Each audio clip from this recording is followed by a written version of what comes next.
I was an engineer, and in 2008, lost my job due to the economic collapse. Jobs were scarce. I didn't know where to turn to get help updating my resume. Online services and coaches charge hundreds, even thousands of dollars. I took matters into my own hands and learned how to craft interview-winning resumes. Shortly later, I landed a job with a Fortune 500 company. I've helped many achieve similar success. Now I share my tips to create interview-winning resumes, interviewing excellence, and high-performance growth strategies on my podcast, Career Growth Made Easy.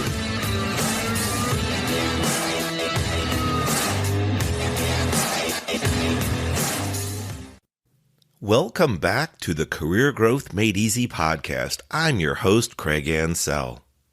As we start to explore today's show, number 136, Getting Back to Work, I'll tell you where my thoughts came from. The content for today's show was going to be about getting back to work, a working mindset after some awesome time off from the holidays. I also realized, though, that today's show, Getting Back to Work, has other meanings, such as returning from a longer break, or maybe you're jumping back into the workforce after some extended time off. So, I'm going to address today's show in two parts, but with a little bonus reference also. So I want to talk about that and give you some tips that will complement our last episode, 135. And that show was titled, Do You Overpromise and Underdeliver? In the prior episode, I talked about starting out the new year, essentially fired up and full of energy, though reminding you to be cautious to take on too much too soon. It won't help you nor the people you plan to help if you fall behind on your commitments, so keep that in mind. Now, focusing back on our working mindset after some time off from the holidays, I came up with a few pointers I'd like to share with you. With the new year upon us, we'll likely have to carry some work over from last year. That could be tasks, projects, or activities that are still open. That's why I want to recommend a couple of the following points to help you. First, keep a logbook of your task list items. You need to know when they're assigned, what actions are needed to complete them, and when they're due. That's critically important. And some of the larger scope items that require the task to be broken down into, let's say, bite-sized pieces, they'll need to be broken out so you can complete them and see your progress, be able to monitor it. In the sense of maybe I've completed 3 steps out of 5, or you could do it percentage-based. I have 40% done. That way you have a comparison of your progress versus time remaining. Also, with regards to deadlines, are these soft deadlines? Something that can move without impacting other people or other activities? Or are they hard deadlines? These deadlines, these due dates cannot shift. If they do, you would miss your goals and cause negative situations or repercussions to arise. The bottom line, we want to be seen as dependable and accountable. Therefore, it's vital to complete the tasks or responsibilities that were assigned. And, in my opinion, without a paper or digital logbook, you'd be left with a massive mental filing cabinet of open actions floating around up there. Those open actions will pop up in your mind from time to time, and not always when you want them. They can also be a source of stress or anxiety, and even worse yet, deprive you of a quality sleep. So treat yourself right this new year and keep track of your open and completed tasks. The latter can give you a sense of accomplishment by tracking what you've completed or achieved this year. At a high level, it can be used to support your performance review by helping you document your contributions to your company and your position. The other aspect of today's show, Getting Back to Work, more commonly refers to entering back into the workforce after a longer break, such as a job loss or a career break. That happened to me. I had been working for a company for nearly 12 years. 12 years of dedicated service. And one day, I was without a job. That's right. I was the victim of a RIF, or a reduction in force. When the economy crashed in 2008, People weren't as much interested in buying vehicles or being able to afford vehicles. And my job, working in the performance automotive industry, suffered. Positions were lost. Many people suffered reduced hours, and worse yet, like me, many people lost their jobs. I went into battle stations. I didn't know what to do. I had been working for a job, contributing for nearly 12 years, and suddenly I was without. I didn't know where my resume was, and if I found it, when was the last time I had updated it? I had to figure out a way to get my resume updated and fast. Looking on the internet, there were coaches and there were resume specialists charging hundreds, even thousands of dollars. The problem when you lose your job, you don't have any money to spare. Therefore, I couldn't afford those services, nor did I know which of them I could trust to get good results. So I took that challenge on myself, and after months of studying, hundreds of hours of working on my resume and interviewing skills, I was able to obtain a full-time job at a Fortune 500 company, which I'm still with today.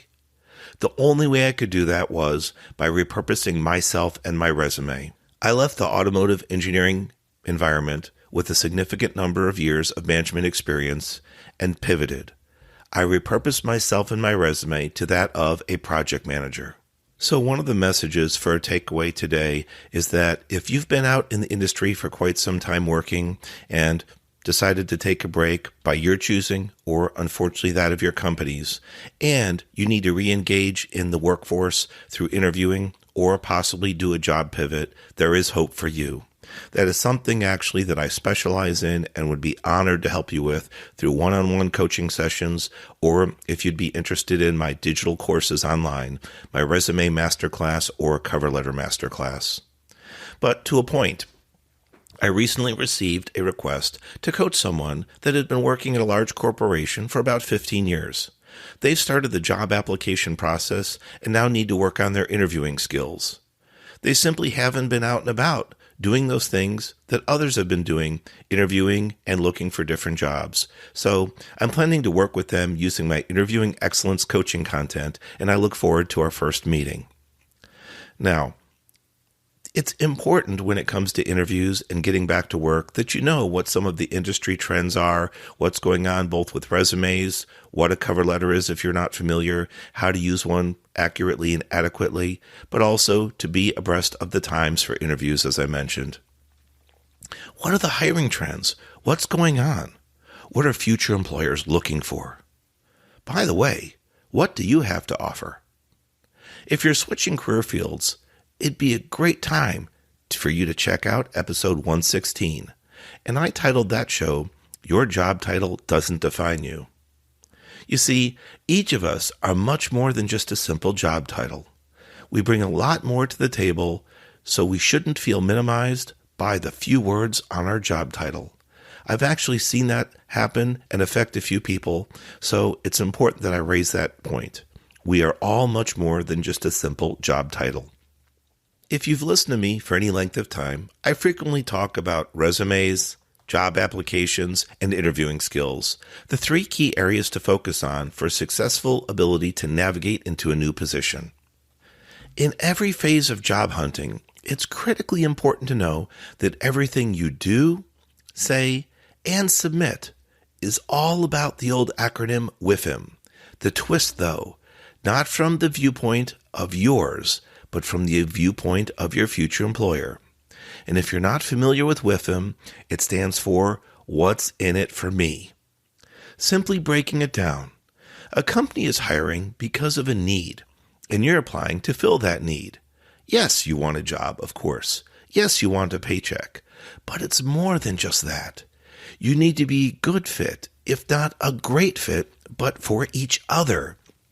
In fact, when I coach on the topic of interviewing excellence, I strongly suggest that you interview the hiring company while they're interviewing you. That's right. It's a great thing to get a job offer and even accept it because you've worked so hard, you've accomplished so much. That was your whole goal, right? But it's not great to find out a short while later in your new job role that it's not what it's cracked up to be. It's almost like it was a little smoke and mirrors gag, right? A little twisted reality. So make sure you do interview them while they're interviewing you, and I have some prior episodes you can search through to see. And that might help you make sure you're asking the right questions of them while they're interviewing you. Now back to today's topic about getting back to work. When you return to the job force after a lengthy break, make sure you keep up with the times. Check out your network, regardless if you're switching careers or not. Who do you know that can assist you getting back on your feet more quickly? Using the first part of another acronym, and by the way, I frequently use acronyms as tools in coaching because they're easy to remember and easy to put down in notes to help us when we need to trigger off key points during interviews and during certain activities in our jobs. Using another part of an acronym, SWOT, S-W-O-T, have you identified your strengths and weaknesses? If not, you'll need to do that, not only to benefit your growth, but also for your self-awareness. You see, it's a common interview question to be asked those two key points. Also, if you've been out of work for a longer period of time, I'd recommend you prepare to speak about it, even if briefly. Meaning, don't be surprised if the question is posed.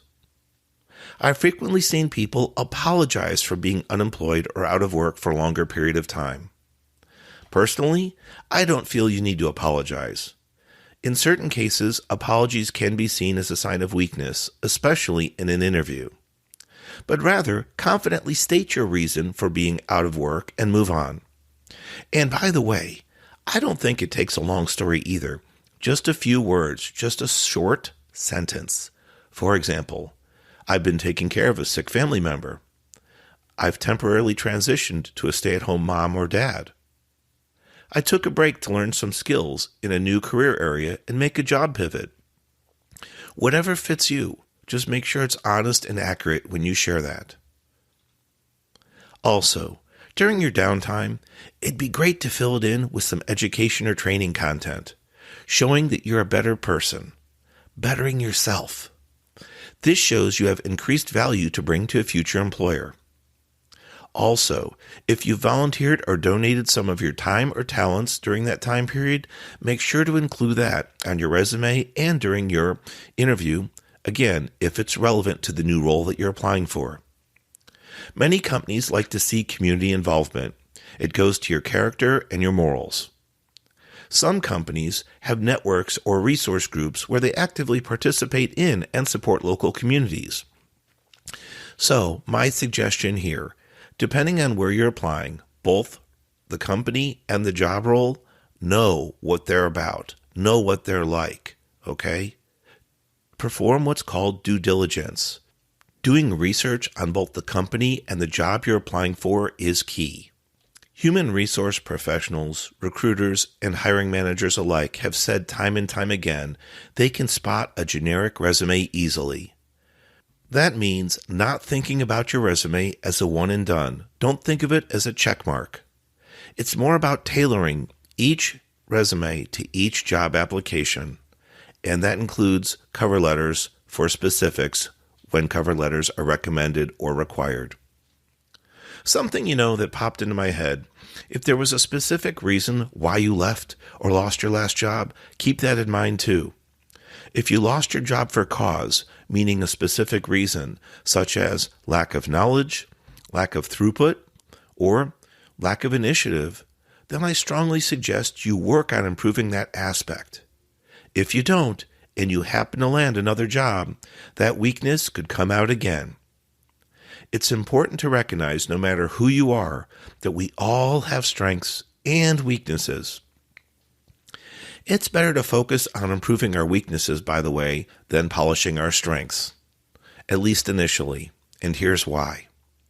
Let's say your top strength is being organized, and you self-rate at a 90%. You've given yourself an A, and that's great. Congratulations. But your biggest weakness might be completing tasks on time, and you score that around a 60, right on the borderline of failure, okay? Ouch, I know. If you focus on improving your organizational skills, you might bring your 90% up to a 91, 2, or 3. It'll be really hard for others to see this minute improvement in your skills, although you've put in a lot of time, effort, and energy. In fact, if you focused on that, boosting your strength, you might actually be offended or hurt when you show somebody the new organizational skills you have, or rather the improved organizational skills on this example, and they don't happen to notice it. That gives you the idea that bumping the needle just a little, like I said, 90 to 91.23, isn't going to affect what other people see in you as your abilities, your capabilities, your values, as much as if you apply your focus, your improvement focus the other way. And what I mean by that, let's say you take that 60% that you graded yourself right on the borderline of failure, and you boost it to a 70 or even an 80. That's a landmark gain. That should easily be seen by others, especially the fact that in your prior role in this example, it was documented that you were lacking in that area. Now, you should be on a much stronger avenue for success when it comes to improving one of your weaknesses. And by the way, it's okay to talk about your strengths and weaknesses. I think you should evenly elaborate on both, if not just a touch more on your weakness, because strengths are great, but it's good to know that you did identify with a weakness and you took steps to improve it. I hope today's show, Getting Back to Work, which had a double meaning, both for short-term getting back to work and longer term if you've been out of your job field for a while or switching careers, has helped you. Don't forget to check out the show notes, because any episodes or links that I mention or research should be found in the show notes, and you can research those as well to learn more.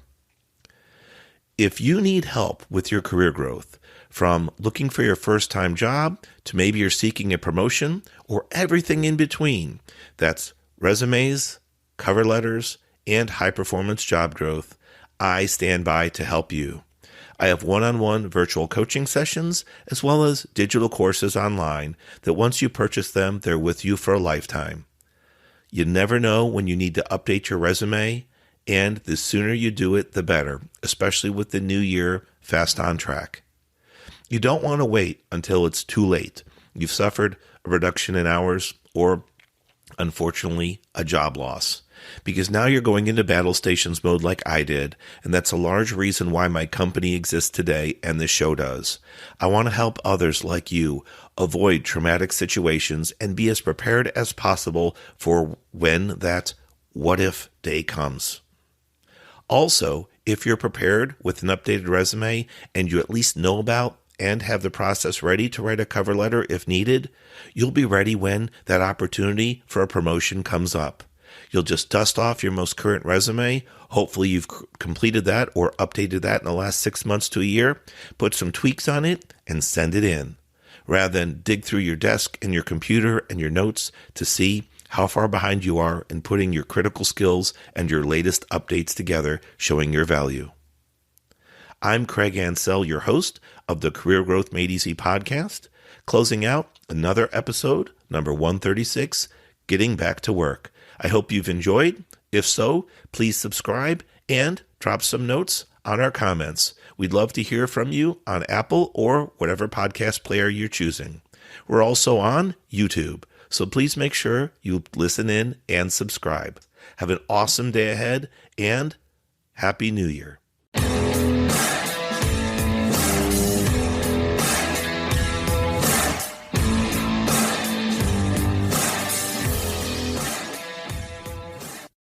Thanks for watching. If you've enjoyed this episode, be sure to subscribe to our channel.